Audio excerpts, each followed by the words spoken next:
Assalamualaikum warahmatullahi wabarakatuh. Anak-anak kelas 8 SMP Muhammadiyah Pakem. Alhamdulillahirrabbilalamin.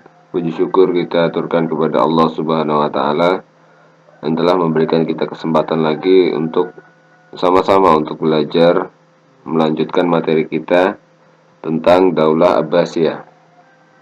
Pada kesempatan pagi hari ini kita akan membahas masa keemasan dari Daulah Abbasiyah. Namun sebelumnya kita akan memulai pelajaran pada pagi hari ini dengan basmalah dan berdoa. Bismillahirrahmanirrahim.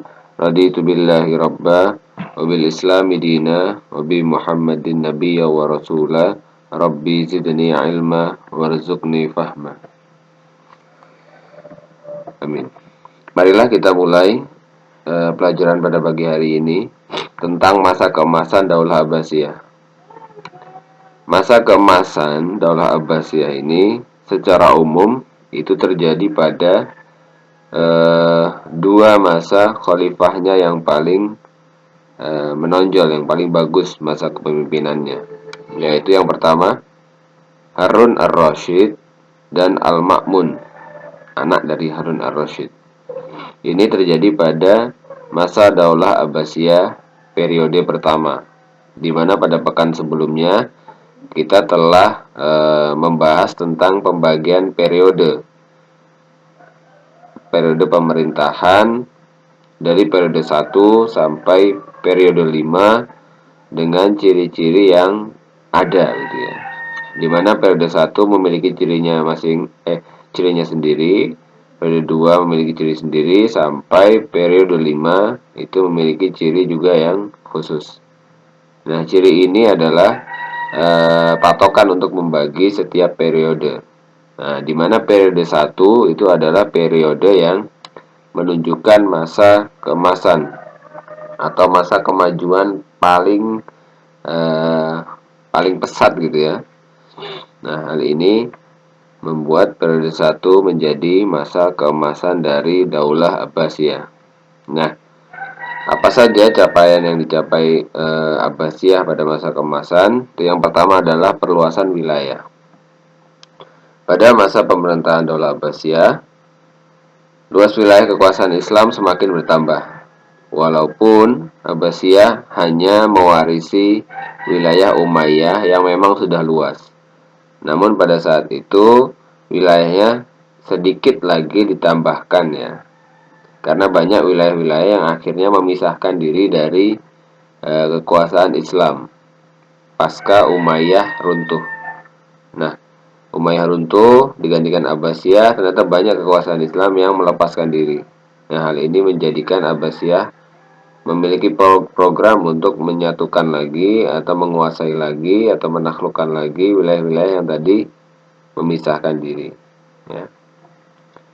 Wilayah tersebut adalah seperti Hijaz, Yaman Utara, Oman, Kuwait, Irak, Iran, Yordania, Palestina, Lebanon, Mesir, Tunisia, Aljazair, Maroko, Spanyol, Afghanistan, Pakistan, sampai meluas ke wilayah Turki ya, bagian selatan.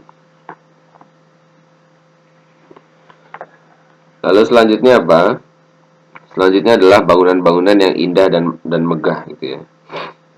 Di sini banyak istana-istana atau bangunan-bangunan atau masjid-masjid bahkan ya yang dibangun secara totalitas gitu ya. Secara totalitas maksudnya adalah dibangun dengan arsitektur dan seni yang tinggi. Itu bisa kalian cari di Google ya. Istana, kampus-kampus dan lain sebagainya. Lalu perkembangan ilmu pengetahuan sehingga bermunculan para ulama dan ilmuwan. Nah, di sini juga menjadi ciri khas atau tanda-tanda bahwa dinasti Abbasiyah atau Daulah Abbasiyah mencapai masa kemasan di mana ilmu pengetahuan menjadi sesuatu yang berharga, sesuatu yang dijunjung tinggi, ilmu pengetahuan. Ya. Sehingga Daulah Abbasiyah mencapai masa keemasan. Yang terakhir adalah tingkat peradaban yang tinggi. Maksudnya adalah pada masa Daulah Abbasiyah orang-orang memiliki peradaban yang tinggi di mana mereka menjunjung tinggi sopan santun, menjunjung tinggi moral, menjunjung tinggi ilmu pengetahuan, menjunjung tinggi segala hal, dan meminimalisir segala hal yang bersifat negatif. Nah, hal itu adalah tanda dari tingkat peradaban yang tinggi, di mana semakin banyak kejahatan, maka tingkat peradaban semakin rendah.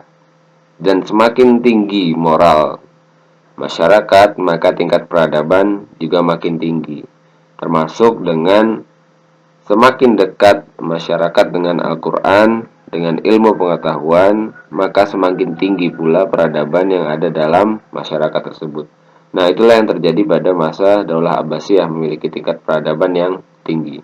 Dekat dengan agama, dekat dengan ilmu, jauh dari hal-hal yang negatif. Itu terjadi pada masa keemasan atau di periode pertama. Baik, itulah tadi paparan materi yang dapat Bapak sampaikan. Silahkan dipelajari, silahkan dibaca-baca lagi. Untuk hari ini tidak ada tugas untuk kalian, silahkan dimaksimalkan belajarnya. Baik, marilah kita tutup dengan hamdalah bersama-sama. Alhamdulillahirrabbilalamin. Subhanakallahumma wa bihamdika asyhadu an la ilaha illa anta astaghfiruka wa atubu ilaik. Kurang lebihnya mohon maaf. Wassalamualaikum warahmatullahi wabarakatuh.